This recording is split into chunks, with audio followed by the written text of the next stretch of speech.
आज देख लीजिए, डेट है आपकी नवंबर 8 नवंबर। वीडियो अपलोड होने में थोड़ा टाइम लगेगा दोस्तों, तो उसके लिए एक एडवांस सॉरी है मेरी तरफ से।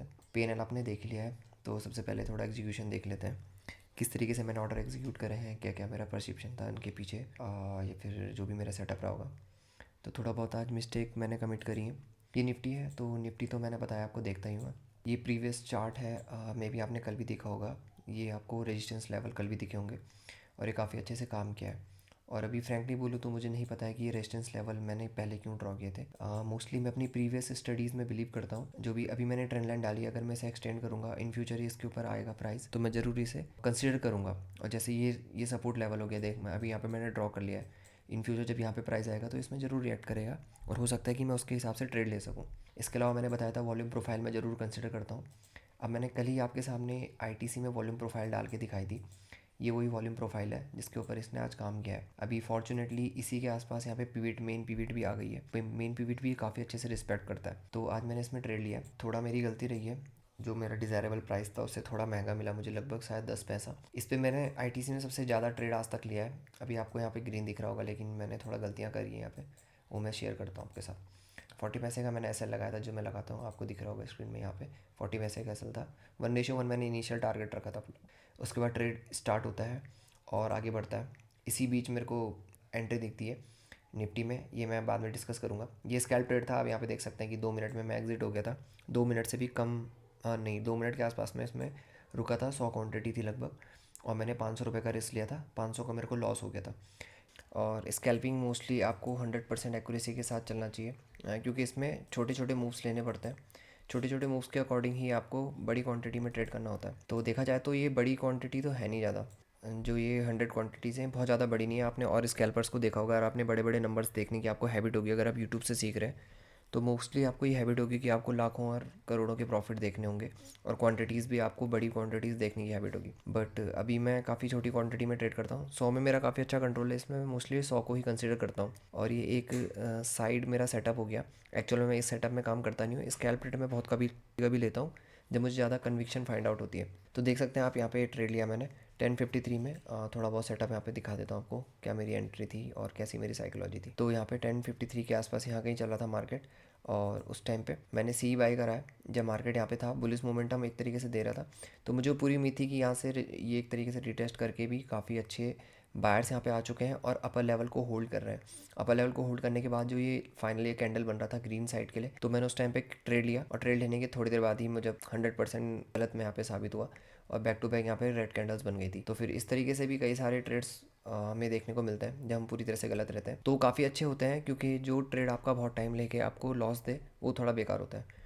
तो यहाँ पे 100% गलत था। अब यहाँ पे मैंने बहुत बड़ी गलती करी, जो मैंने ITC में वाला ट्रेड लिया था 11:04 पे, तो जो मैंने यहाँ पे ITC में अपना SL मॉडिफाई कर दिया मैंने, क्योंकि ITC थोड़ा इंडिसाइसिव लग रहा था मेरी साइड, जाके फिर वापस आया। और मैंने बहुत बड़ी गलती करी कि जब मैंने ये सोचा कि गिरेगा तो पूरी तरह से गिर जाएगा, इसीलिए मैंने अपना SL ट्रेल कर दिया था। जो इनिशियली 80 में था, मैंने इसे ट्रेल करके 90 में लगा दिया, और 90 में लगाने की वजह से ये यहाँ पे पर्टिकुलर कैंडल में यहाँ पे एग्जीक्यूट हो गया। और उसके बाद आप देख सकते हैं कि दोबारा मार्केट उस प्राइस में आया भी नहीं था।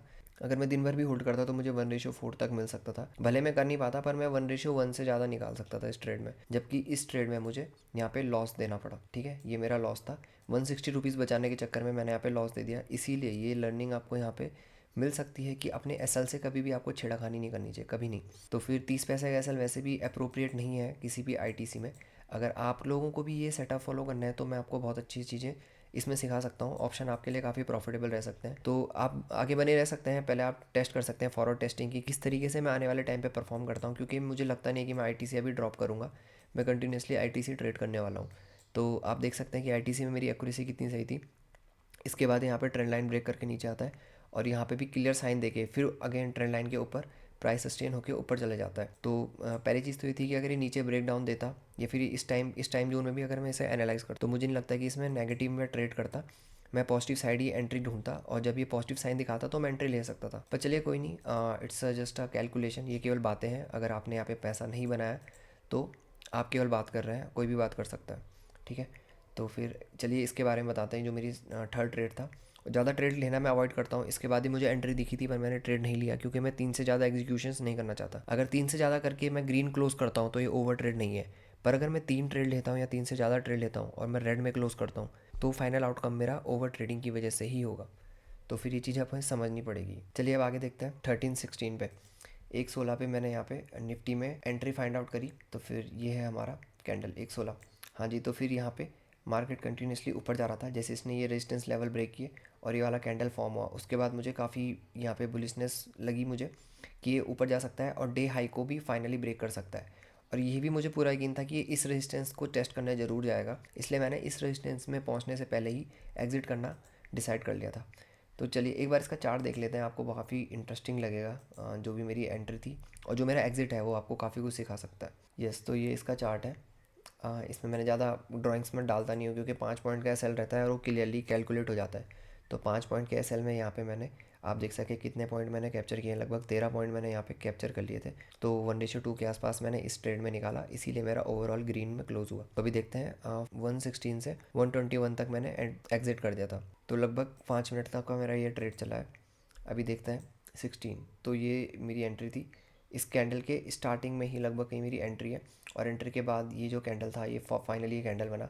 और जैसे ये ऊपर पहुंचा, तो इसके बारे में मैं ऑलरेडी अपने दोस्त को परसों बता भी रहा था कि कभी भी ऐसी स्पाइक आती है, सडन स्पाइक, तो दोबारा इस प्राइस में अगर निफ्टी यहाँ से ऊपर भी चले जाएगा, डे हाई भी क्रॉस कर लेगा, फिर भी कई बार इस प्राइस तक नहीं पहुँच पाता है क्योंकि टाइम डिके हो जाता है और साथ में सप्लाई डिमांड का खेल यहाँ पर काफ़ी अच्छे से चलता है ऑप्शन में। तो हमें हमेशा इस चीज़ की बहुत रिस्पेक्ट करनी चाहिए। कभी भी अगर सडन स्पाइक आ रही है तो आप कोशिश कीजिए कि आप एक सेफ जोन में या फिर एक अच्छे प्रॉफिट के साथ निकल जाए, क्योंकि उसके बाद आपको काफ़ी टाइम तक रुकना पड़ेगा।